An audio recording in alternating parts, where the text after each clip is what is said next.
Tate, can you please explain exactly how to get over a breakup? I just went through a major breakup and you have never explicitly spoken about the topic. Sure, I'll talk about it.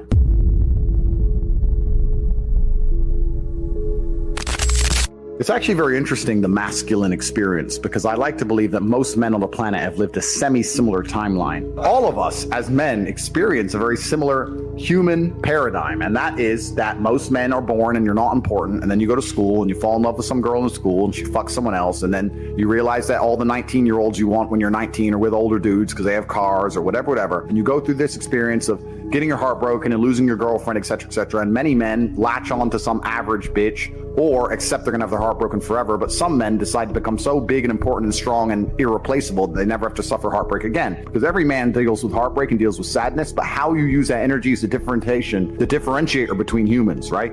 You are feeling the same pain that many men have felt. Every man out there has had his heart broken and understands how difficult it is as a man. But the difference between me and you, and perhaps some of the other men out there, is that certain men take that anguish and take that sadness and understand that energy cannot be destroyed. It can only be converted and use it to build themselves into a man of absolute standing and power. You are a waste. You are wasting your energy. Heartbreak is unlimited motivation. If I was heartbroken, it's been a very long time, but if I was heartbroken, I'd be in the gym every morning. I'd be a beast. I'd be running. I'd be working. I couldn't sleep. I'd be an absolute animal, and you're heartbroken, and what are you doing? First things first is that going through a breakup sucks.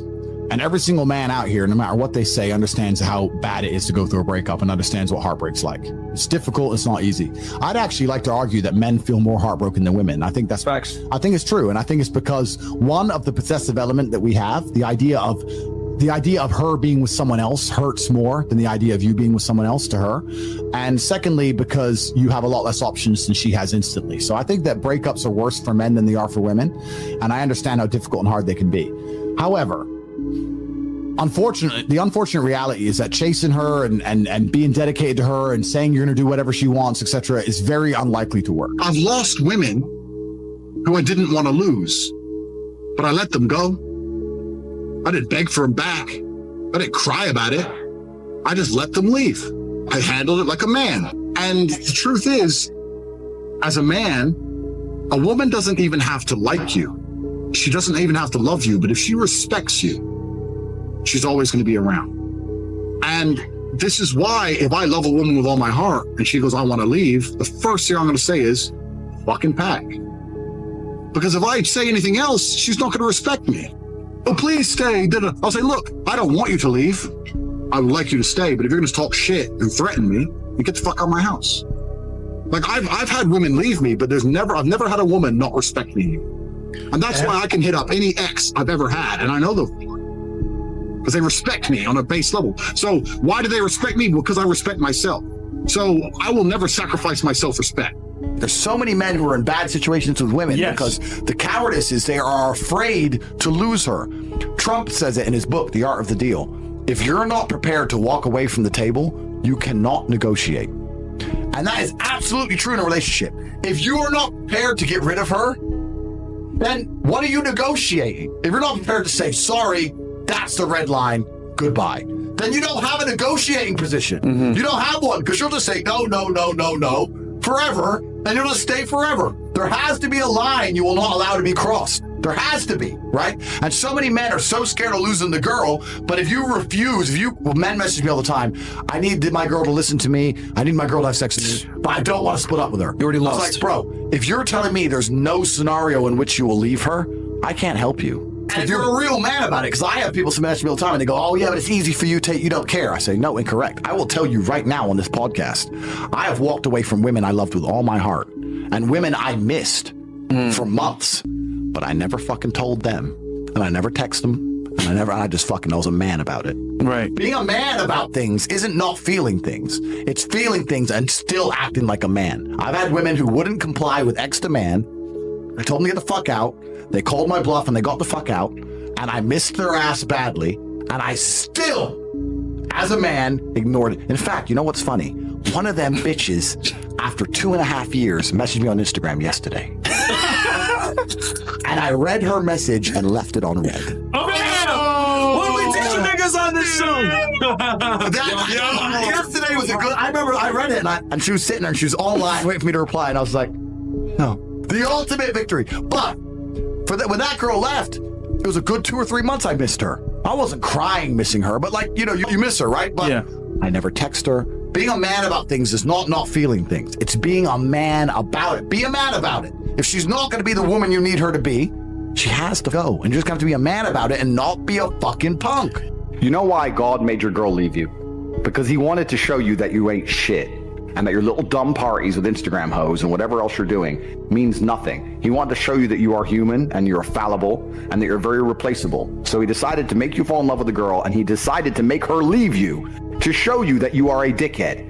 Now it is your job to look at the board, understand what's happened, say, I understand, God, I deserve that. I'm glad she left me and I'm sad because I am a dickhead, and do something about it. Because if you refuse, if you ignore God's message, next time you fall in love with a bitch, guess what he's going to do? What? He's going to make her leave you to remind you once again that you are a dickhead. Every single man out here, if you're upset that your girl's leaving you, God is reminding you that you aren't worth shit. You need to get up and work so hard that even in the eyes of God, he is proud of you. God loves his creations, which show him their true potential and beauty. By getting up and trying your absolute best and becoming a man of moral standing, he will reward you and bless you endlessly. If you continue to be a dickhead, God will remind you you're a dickhead. So God just broke your heart on purpose to show you that the way you're living your life and the man you are simply are not good enough. What have you changed since? Nothing. You think God's going to forgive you for no reason? You think God's going to go, it's fine. He hasn't learned his lesson. He hasn't changed. He isn't even trying very hard. He's not up early in the gym. He ain't doing nothing. It's fine. Let's just let him fall in love. No, sir. This is going to repeat endlessly. It's a cycle that will not change until you take the message from God and become the man you're supposed to be. You deserve this. You deserve what's happened to you. You deserve how you feel. All of it. When I get a message from whoever and he goes, my wife left me, I'm devastated. I say, I understand. I completely understand how hard it can be to lose a woman that you've given your entire life to. And you've done so many nice things.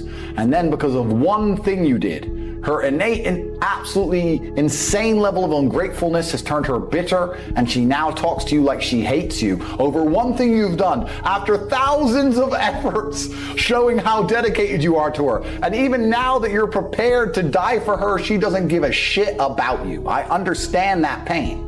But my answer is, good. It's still good. When bad things happen to me, You love it. I kind of enjoy it. And I think that maybe it's perhaps I just enjoy it for the story. Perhaps my whole life is not about trying to find comfort. It's trying to find challenges, and it's trying to find stories. I'll be very honest with you. This is probably the best story, one of our best ever stories. That's what life is about to me. And if you were to say to me right now, Andrew, do you want to spend a year living in comfort and flying around the world and sleeping with girls and doing whatever, or do you want to spend a year in a jail in Mongolia? I'd probably choose the jail. Maybe I'm a sadist. Maybe I'm nuts. But for me, it's all about the challenges. It's not about the comforts. That's what I'm interested in. And I want to have stories to die with. Life, the purpose of it is to learn, and it is to struggle, and it is to suffer. And I don't think that we are put on the planet to be happy. I actually genuinely believe we are put on the planet to learn things and to struggle and to genuinely suffer. I think that life is suffering. And I'm not saying this in a negative way. I think that if you want to be any kind of man of caliber, your life needs to be full of suffering. If you don't have that story of pain, you don't have a story at all. It's just the way the world works. You're not going to be a credible man who is respected if you don't have a bunch of pain and problems in your past. If you wake up and you're born as a man and everything goes exactly to the way you want it to, and everything's nice and easy, nobody's going to respect you, and you're not even going to be happy yourself. I believe that also the masculine imperative not only is to give, like we said earlier, but it is to overcome struggle. We look at struggles and we look at problems and we want to overcome them. When you're truly heartbroken, you can't even sleep. And your mind is constantly preoccupied. And instead of seeing that as a negative, what you need to do is use that as a source of unlimited power. If I was truly heartbroken today, let's imagine, and I could barely sleep, I'd be in better shape than I've ever been. I'd train like a fucking animal, and you're just gonna have to suck it up, buttercup, and get over it. And there's no other way to do it. And obviously having an abundance of women makes that easier, but I wouldn't even put it that way. I'd say if you were with a woman and you lost her and you're now lonely and she's gonna be moving on and you're absolutely not heartbroken and you're destroyed inside, I understand how difficult that is, but now you have genuine sadness inside of you, which is unlimited motivation for you to become a fucking beast, become an animal. And by the time you're finished becoming an animal, you won't care anymore. So if you really want to cure yourself, you can just say, I'm gonna get a six-pack and I'm gonna get bigger arms. And by the time my arms are this size and I have a six-pack, then I'm gonna to think about that bitch, and you'll realize that you don't give a shit about her anymore. Think about the biggest transformative stages in your life. Think about the times you got the most work done. It was a bad part of your life. You were heartbroken, or, you know, you lost a house, or broke, or whatever. That's when you did shit. When everything was fine, the mortgage is paid, dinner's on time, it's kind of doop-de-doop-de-doo, little by little, do a little bit of work, do a little bit of relax. But the big events come from trauma. This is it. So it's a cheat code. It's a cheat code to climb the mountain. Adult happiness for me is just a lack of absolute sorrow. Like, there's no such thing as cold. There's only a lack of heat.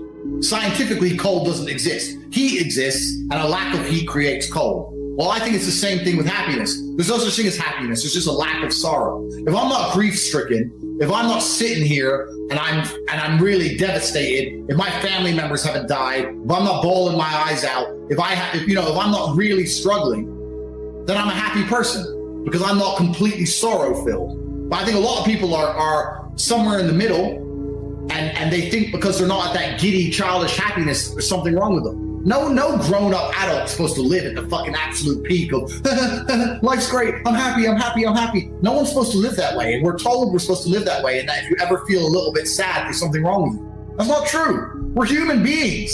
It's perfectly normal to wake up and be pissed off and be sad or be this or be that, because there's nothing wrong with it. Life as a man is pretty shit, and you're going to feel shit for a pretty large percentage of the time. But you're only going to ever escape that if you just perform regardless. You have to perform when you feel bad.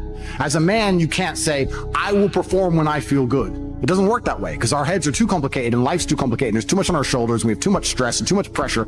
Our heads are fucked. You have to be the kind of person who says, I perform regardless. Her revenge on you is instant. Her revenge on you is running, getting on a boat and going out to party and you're sitting at home alone. Her revenge is instant. Your revenge takes a little bit longer, but it is a better revenge overall. It takes, like all good things in life, good things come to those who wait. Good things don't come instantly. Your revenge is going to be using that sadness, using that sorrow to become such an amazing man that she realizes she fucked up.